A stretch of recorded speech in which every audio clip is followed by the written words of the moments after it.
Before you listen to this story, pause for a moment and ask yourself one question. How many times have you changed your decision just because someone criticized you? We live in a world where everyone has an opinion about your life. When you stay quiet, they call you weak. When you speak, they call you rude. When you try to please, they call you fake. And when you stop caring, they call you selfish. No matter which road you choose, someone will stand on the roadside, laughing, judging, and throwing words sharper than stones.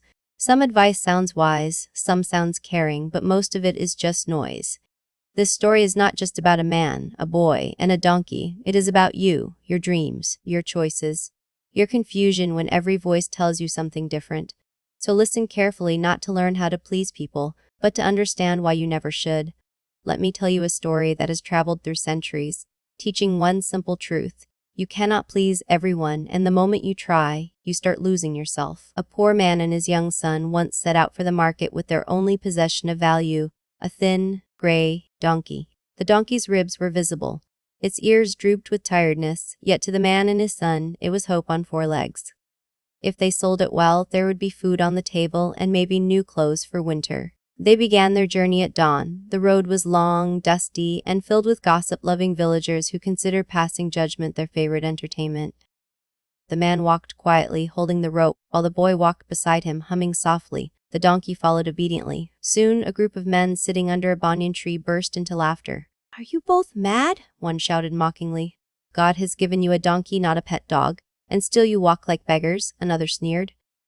"Some people are born without brains." The boy looked at his father with watery eyes. The father felt a sting in his heart, not from the heat, but from the words. "All right," the man sighed. "Sit on the donkey, my son." The boy climbed on happily, swinging his legs. The father walked silently behind.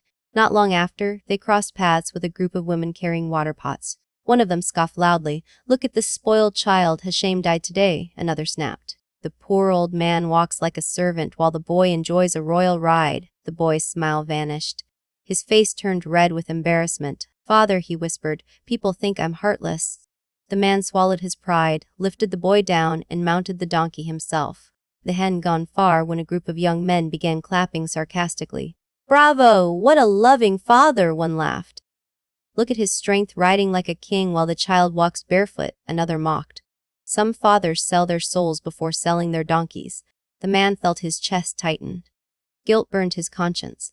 Without a word, he pulled the boy up and sat him beside him. Now both were riding. Moments later, angry voices erupted. "Have you no mercy? Do you want to kill the poor animal? Greedy fools, you'll break its back and then cry to God." The donkey brayed loudly, as if agreeing. The man's head began to spin. Every step brought new insults, new laughter, new humiliation. His confidence shattered like glass. In desperation, he shouted, "Enough!" He and the boy got down and tied the donkey's legs to a pole, lifting it onto their shoulders. Now the crowd roared with laughter. "Madmen, has the world gone upside down?" First time seeing donkeys ride humans. Even the boy began to cry. As they crossed a narrow bridge, the frightened donkey struggled, slipped loose, and fell into the river below with a splash that ended everything: the donkey, the dream, the journey. The man sat on the ground, holding his son, surrounded by silence.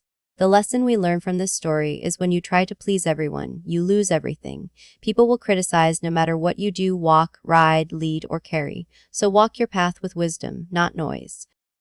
Listen, but don't live by every voice.